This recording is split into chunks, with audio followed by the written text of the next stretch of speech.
अरे हाँ हाँ, देखो देखो, अरे आंटी जी है, क्या कर रही है, देखो तो जरा। पिंकी, मैंने देखा आंटी जी ने कुछ फेंका अभी। हाँ आंटी आंटी, ओ आंटी, हाँ क्या है बच्चों? आंटी आपने क्या फेंका अभी? अरे मैंने ना कचरा फेंका। कचरा?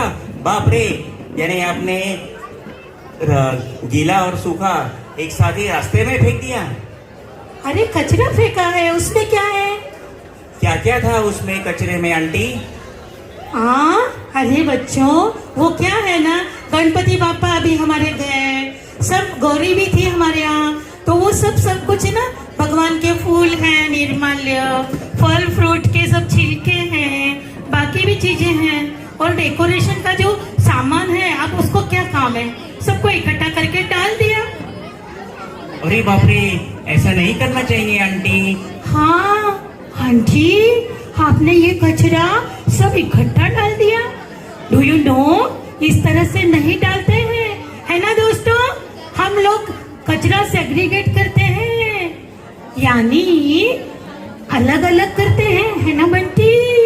हाँ, क्योंकि गीला और सूखा एक साथ, गीला कचरा और सूखा कचरा एक साथ करने से और फेंकने से ग्लोबल वार्मिंग बढ़ता है आंटी जी।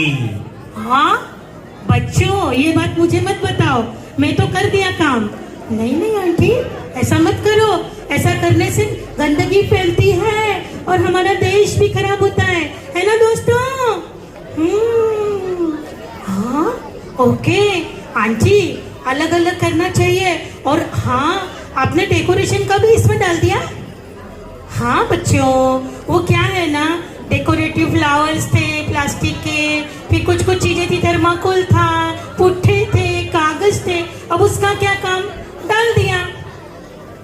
नहीं नहीं, ऐसा नहीं करना चाहिए आंटी।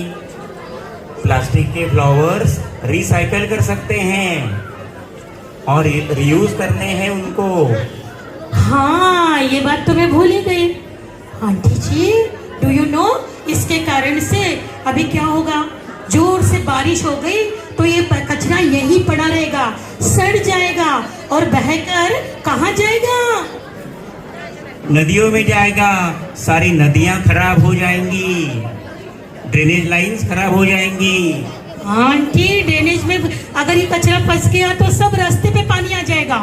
अरे बाप रे, ये तो मैंने सोचा ही नहीं, मेरी बहुत गलती हो गई।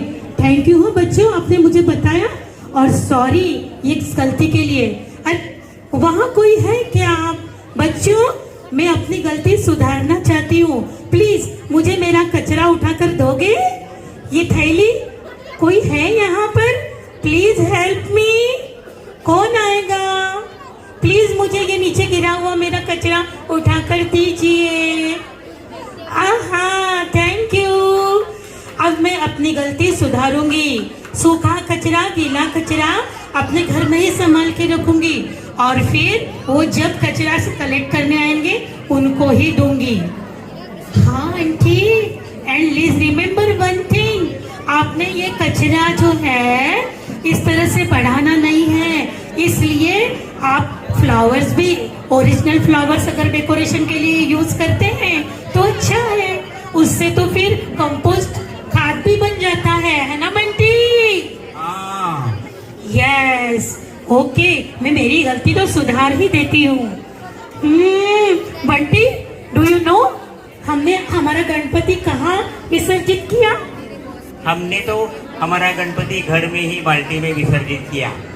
अरे वाह, वेरी गुड। पर मैंने देखा है बहुत से लोग नदियों में जाकर अपना गणपति को वहाँ पर डालते हैं, गणपति बाप्पा मोरिया कह के, मगर इससे नदियों के सारे स्रोत बंद हो जाते हैं, प्रदूषण फैलता है, और है ना, केमिकल्स के कारण पानी भी दूषित होता है। तो दोस्तों, आप अपना गणपति के हौद में या अपने घर में ही करें और उस मिट्टी को रिसाइकल करें, है ना बंटी? हाँ पिंकी, रिसाइकल ही करना चाहिए। बच्चों, तुमने मुझे बताया, मुझे बहुत समझ में आया, मगर मेरी भी एक कंप्लेंट है आपके बारे में। कंप्लेंट और हमारे बारे में? हाँ, पूरे पुणे शहर के बारे में। वो क्या है ना, आपने कहा कि कचरे के कारण प्रदूषण होता है, आई एग्री। उसी तरह से गणेश जी को घर में ही या हौद में ही डालना है, आई एग्री, मैं तैयार हूँ। मगर बच्चों, आपको भी तैयार होना पड़ेगा, यूथ को भी तैयार होना पड़ेगा। इस बात के लिए आप लोग बड़ी जोर से डॉल्बी स्टीरियो, बहुत जोर से म्यूजिक सिस्टम बजाते हैं और इस कारण से ध्वनि प्रदूषण भी फैलता है। बूढ़ों को, बीमार लोगों को, घर में कोई अगर बीमार है तो उन्हें इसकी बहुत तकलीफ होती है। तो जब भी आप यूज करें म्यूजिक सिस्टम, माइक सिस्टम, तो इस बात का जरूर ख्याल रखें। रोकोगे ना? हाँ आंटी, हम जरूर ख्याल करेंगे इस बात का। तो फिर चलो अपने देश को स्वस्थ बनाए, मस्त बनाए और इको फ्रेंडली गणपति को अपनाए। बंटी, हम लोग अब मिट्टी में क्या लगाएंगे? क्या लगाएंगे? पेड़ लगाएंगे। चलो अपने भारत वर्ष को हम सब स्वर्ग बनाएंगे। अपने भारत वर्ष को हम सब स्वर्ग बनाएंगे।